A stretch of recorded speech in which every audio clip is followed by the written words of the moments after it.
नमस्कार दोस्तों, जय श्री कृष्णा। आज मैं प्रोफेशनल सीरीज को आगे बढ़ाऊंगा। सबसे पहले रिक्वेस्ट है, मेरे पास बहुत ही ज्यादा क्वेरीज आ रही हैं रिलेटेड टू एजुकेशन एटसेट्रा। तो जिन भी लोगों की वो क्वेरीज हैं, जिन भी साथियों की क्वेरीज हैं, वो थोड़ा सा पेशेंस रखें, क्योंकि चार्ट्स को देखने में थोड़ा टाइम लगेगा।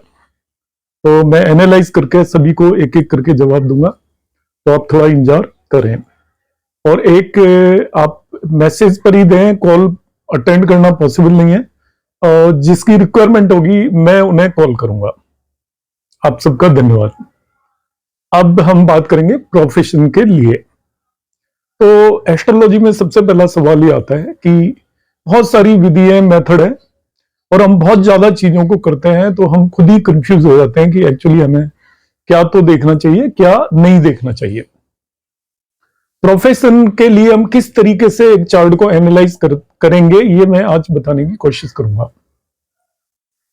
प्रोफेशन के लिए हमें जिन 3 चार्ट्स की जरूरत पड़ती है, वो एक तो हमारा D1 और बर्थ चार्ट होता है, दूसरा D9 नवांश चार्ट होता है, और थर्ड वन चार्ट जो हम यूज करेंगे वो होता है D10 या दशमांश चार्ट। आज जो मैं तरीका बताऊंगा उसमें मैं यूज करूंगा D1 और D10 चार्ट को। D9 चार्ट हम देख सकते हैं। ऑलवेज कोई भी चार्ट आपको देखना हो, किसी भी काम से रिलेटेड आपको यदि देखना है, तो D9 चार्ट बहुत इंपॉर्टेंट हो जाता है। यहां पर जो मैं आपको टेक्निक बताने वाला हूं आज की, हमें किसी का भी प्रोफेशन किस तरीके से एनालाइज करेंगे, तो उसमें हम D1 और D10 चार्ट लेंगे। D10 चार्ट क्या होता है? D10 चार्ट जनरली लोग ये सोचते हैं कि वो कोई आजीविका या प्रोफेशन से रिलेटेड चार्ट है केवल। ऐसा नहीं है। D10 चार्ट आपके सभी कर्मों से रिलेटेड चार्ट होता है। D10 की लग्न से पता चलता है। जब D10 को हम एनालाइज करते हैं एज ए सेपरेट चार्ट, तो वो आपके जिंदगी के सभी कर्मों को बताता है। तो फर्स्ट थिंग जो है मैं क्लैरिफाई करना चाहता हूं, सभी कर्मों में आ जाता है आपका सोसाइटी में कैसा व्यवहार है, आपका आजीविका के अलावा आप कौन कौन से कर्म करते हैं, धार्मिक कार्यों में आपकी रुचि है, लोगों की आप मदद करते हैं, लोगों से आप लड़ते हैं, झगड़ते हैं, अच्छे कर्म बुरे कर्म जो भी आप करते हैं, वो सभी कर्म D10 से पता चलते हैं। दूसरा पॉइंट, D10 से केवल कर्म पता चलते हैं, मगर उनका फल क्या मिलेगा वो D10 नहीं बताता। तो हम ये भी मिस्टेक करते हैं कि हम सीधा ही D10 से उनके फलों को ढूंढने लग जाते हैं। D10 के फलों को D3 चार्ट बताएगा। D3 चार्ट से, दृष्टिकोण चार्ट से हमें पता चलेगा कि हमें कर्मों के कैसे फल मिलेंगे। D10 चार्ट आपको सिंपली ये बताता है कि आपके कर्म क्या होंगे। अब जब हम बात करते हैं, हम कर्मों की जनरली कोई भी बात नहीं करता, सब आके सबको आजीविका या प्रोफेशन से लिंक्ड क्वेश्चंस होते हैं। तो आजीविका और प्रोफेशन से लिंक्ड क्वेश्चंस का आंसर देने के लिए D10 चार्ट का 10वां भाव 10th हाउस इंपॉर्टेंट हो जाता है। और उसको देखने के लिए, आजीविका से रिलेटेड प्रश्नों का आंसर देने के लिए, दशमांश चार्ट के 10वें भाव को लग्न बनाकर हम एक कुंडली तैयार करेंगे, और उसी के बेस पे सभी प्रश्नों का, आजीविका से रिलेटेड प्रश्नों का आंसर देना है। तो पहला जो मेरा पार्ट था उसमें मैंने बताया कि हमें आजीविका के लिए कौन से हाउसेस और कौन से चार्ट की जरूरत पड़ेगी। अब इसका जो दूसरा पार्ट है उसमें मैं बताऊंगा कि हम क्या क्या देखेंगे। आप लग्न कुंडली लीजिए, नेटिव की प्रोफेशन देखना है तो उसमें आप मार्क करिए, उसका लग्नेश अलग कर लीजिए, क्या लग्नेश है, लग्न लॉर्ड लिख लीजिए अलग से। दूसरा आप लिखिए उस पर्सन की बर्थ के टाइम किस ग्रह की दशा थी। दशा at the time of birth, वो दशा होती है आपका मून, जो नेटल चार्ट में जिस भी नक्षत्र में, उस नक्षत्र के स्वामी ग्रह की दशा होती है। तो बर्थ टाइम में जिस भी प्लेनेट की दशा है, वो दूसरी चीज आप नोट कर लीजिए। तीसरी चीज जो हमें नोट करनी है, वो नोट करनी है कि 10वां भाव जो D1 चार्ट का है, वो कौन कौन से प्लेनेट उसको इन्फ्लुएंस कर रहे हैं। इन्फ्लुएंस करने मतलब 10th हाउस का लॉर्ड, वो नोट करना है। 10th हाउस को जो प्लेनेट एस्पेक्ट कर रहे हैं वो नोट करना है, और 10th हाउस में जो प्लैनेट्स प्लेस्ड हैं वो नोट करने हैं। ये हमें तीसरी बात नोट करनी है। पहली बात हमें लग्न लॉर्ड नोट करना है, दूसरी बात है जन्म के समय की दशा जिस भी ग्रह की है वो नोट करना है, एंड थर्ड पार्ट में हमें 10th हाउस का लॉर्ड उससे रिलेटेड प्लैनेट्स को नोट कर लेना है। चौथी चीज हमें नोट करनी है कि जब नेटिव आपके पास प्रश्न लेकर आता है, एक तो पूरी जिंदगी का यदि एनालिसिस करना है तो बात अलग है, मगर जब भी नेटिव आजीविका से लेकर प्रश्न लेकर आया, उससे रिलेटेड कोई भी क्वेश्चन लेकर आया, उस टाइम किस ग्रह की दशा चल रही है उसे भी आप नोट कर लेंगे। ये चार चीजें हमको नोट करनी है। अब D10 मर जाकर हमें देखना क्या है। तो सबसे पहले दोस्तों, प्रोफेशन में कोई भी आदमी तभी सक्सेसफुल होगा यदि उसने एजुकेशन भी ले ली, उसको एम्प्लॉयमेंट भी मिल गया, मगर उसका मेंटल स्टेटस नहीं है, मन नहीं लगता है काम करने में, या काम चोरी की उसकी टेंडेंसी है, तो वो प्रोफेशन में सक्सेसफुल नहीं होगा। तो हमें सबसे पहले देखना है कि वो व्यक्ति काम भी करना चाहता है कि नहीं।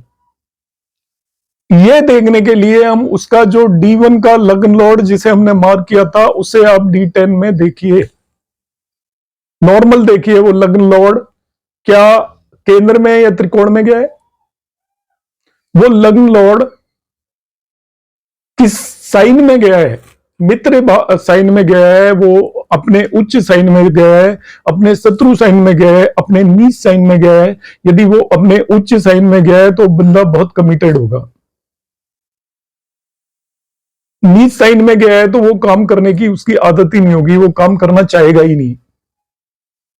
शत्रु साइन में गया है तो उसको काम करने नहीं देंगे लोग, और मित्र साइन में और उच्च साइन में गया है तो वो काम करने में बहुत एफिशिएंट होगा और बहुत उसकी इच्छा होगी काम करने की। तो सबसे पहला जो क्राइटेरिया आता है वो बंदे की इच्छा है या नहीं काम करने की, ये सबसे इंपॉर्टेंट क्राइटेरिया है। तो वो हम सबसे पहले देखेंगे कि वो नेटिव काम भी करना चाहता है कि नहीं। दूसरा जो हमें पॉइंट देखना है, अब उसकी जो स्टार्टिंग की दशा है, जिस भी ग्रह की दशा है उसको आप D10 चार्ट के अंदर देखिए, उसी तरीके से जैसे मैंने पहला केस बताया था उसका प्लेसमेंट देखिए, वो मित्र राशि में, शत्रु राशि में, उच्च राशि में या नीच की राशि में, किस तरीके की राशि में, कौन से भावों के अंदर है। जो आपका दशा जिसकी जन्म के समय दशा है, यदि उसकी स्थिति अच्छी है तो वो नेटिव जिंदगी में आगे प्रोग्रेस करेगा ही करेगा, क्योंकि आपका सारा फ्यूचर इस बात पर डिपेंड करता है कि आपके जन्म के समय के हालात कैसे हैं, वो जन्म की समय की दशा डिसाइड करती है। आप एक अच्छी दशा है तो आप एक अच्छे घर में पैदा होंगे, एक अच्छे एनवायरमेंट के अंदर बड़े होंगे, तो आप अच्छे घर और अच्छे एनवायरमेंट के अंदर यदि बड़े होंगे तो आपका नेचुरली प्रोफेशन बेटर ही होगा। इसमें सबसे ज्यादा जो इंपॉर्टेंस आपको देनी है वो राशि की देनी है कि वो ग्रह किस राशि में गया है। शत्रु राशि में गया है तो उसको इसी तरीके की प्रॉब्लम्स आने वाली हैं प्रोफेशन में। मित्र राशि में गया है तो उसको सब लोग हेल्प करेंगे। उच्च की राशि में गया है तो वो प्रोफेशन में किसी बहुत अच्छी ऊंची जगह पर पहुंचेगा।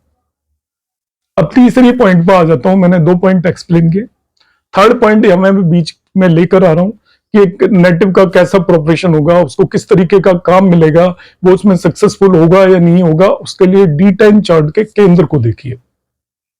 यदि D10 चार्ट के केंद्र पर शुभ ग्रहों का प्रभाव ज्यादा है तो ऐसे नेटिव के पास मल्टीपल प्रोफेशंस होंगे, एक नहीं कई सारे वो काम करेगा एक साथ और सभी कामों में सक्सेसफुल होगा। यदि शुभ और अशुभ ग्रह दोनों का कॉम्बिनेशन है तभी भी उसका मिला जुला काम चलता रहेगा, और केवल अशुभ ग्रह हैं तो वो फिर उसको through out life difficulties face करनी पड़ेंगी। ये डिविजनल चार्ट को देखने का एक कॉमन तरीका है। जिस भी भाव से रिलेटेड डिविजनल चार्ट को देख रहे हो, उस भाव के केंद्र पर यदि शुभ ग्रहों का असर है तो उस भाव के परिणाम बहुत अच्छे मिलने वाले हैं। अशुभ ग्रहों का असर है तो स्ट्रगल होगी उस भाव से रिलेटेड परिणामों में, और दोनों का मिक्स असर है तो मिक्स रिजल्ट आपको मिलने वाले हैं। आम इंसान की लाइफ में मिक्स रिजल्ट ही मिलते हैं। बहुत राइज करने वाले कम लोग होते हैं, स्ट्रगल करने वाले भी बहुत ज्यादा लोग नहीं होते, मिक्स रिजल्ट ही मिलते हैं क्योंकि दोनों तरीके के ग्रहों का असर होता है। अब नेक्स्ट क्राइटेरिया पे आता हूं, जो मैंने प्लेनेट आपको सेलेक्ट करवाए थे 10th हाउस से लिंक्ड प्लेनेट। अब 10th हाउस से लिंक्ड जितने भी प्लेनेट्स आपके थे उन्हें आप D10 चार्ट के अंदर 10वें भाव को लग्न बनाकर उनका प्लेसमेंट देखें। यहां पर 10वें भाव को लग्न बनाना है और उनका प्लेसमेंट देखना है, वो कैसे घरों में गए हैं, 10वें भाव से वो कौन से भाव में गए हैं। 10वें भाव से वो केंद्र में, त्रिकोण में है तो वो अच्छे रिजल्ट देंगे, और 10वें भाव से वो छठे, 8वें या 12वें में चले गए, 10वें भाव से बोल रहा हूं मैं, तब उनके रिजल्ट उतने ही इंफीरियर होंगे। इसके बाद आपको उन पे एस्पेक्ट भी देखना है कि उन पे किन ग्रहों का एस्पेक्ट है। यदि उन पर शुभ ग्रहों का एस्पेक्ट है तो उनके रिजल्ट मल्टीप्लाई हो जाएंगे, बेटर हो जाएंगे। अशुभ ग्रहों का रिजल्ट है, चाहे वो एस्पेक्ट है, चाहे वो अच्छी जगह पर जाके बैठ गए हैं मगर अशुभ ग्रह देख रहे हैं, तो उनके रिजल्ट उसी तरीके से मिनिमाइज हो जाएंगे। अगला जो पॉइंट आता है वो होती है करंट दशा, कि आपकी जब प्रश्न आया तो उस टाइम किस ग्रह की दशा है वो हमें देखनी है। तो करंट दशा में भी बिल्कुल वही देखना है कि जिस ग्रह की दशा चल रही है, आप D10 चार्ट उठाइए, D10 चार्ट में उस ग्रह का प्लेसमेंट देखिए कि वो केंद्र या त्रिकोण में है, उस पर एस्पेक्ट देखिए, उसके साथ कंजंक्शन देखिए। जैसे हम किसी भी ग्रह को देखते हैं, किसी भी प्लेनेट को हम कैसे देखते हैं कि वो किस भाव में गया है, किस राशि में गया है, ये इंपॉर्टेंट हो जाता है डिविजनल चार्ट देखते टाइम। कोई भी ग्रह डिविजनल चार्ट में अपनी शत्रु राशि में, मित्र राशि में, या सम राशि में, या उच्च की राशि में, नीच की राशि में, ये सारी चीजें बहुत इंपॉर्टेंट होती हैं। उस ग्रह के जो फल हैं वो इस बात पर डिपेंड करेंगे कि वो डिविजनल चार्ट के अंदर कौन सी राशि में है। यदि उच्च या मित्र राशि में है तो उसके रिजल्ट एक्सीलेंट होंगे, जबकि उसे कोई भी यदि अशुभ ग्रह भी देख रहा है तो भी वो अपने स्ट्रगल कर पाएगा और आपको अच्छे रिजल्ट देने की कैपेबिलिटी रखेगा। मगर वो यदि शत्रु राशि में चला गया तो आपको स्ट्रगल मिलेगी, नीच की राशि में चला गया तो भी स्ट्रगल मिलने वाली है। तो ये मैंने आज आपको बेसिक कंसेप्ट बताए हैं कि हम प्रोफेशन को किस तरीके से देखने वाले हैं।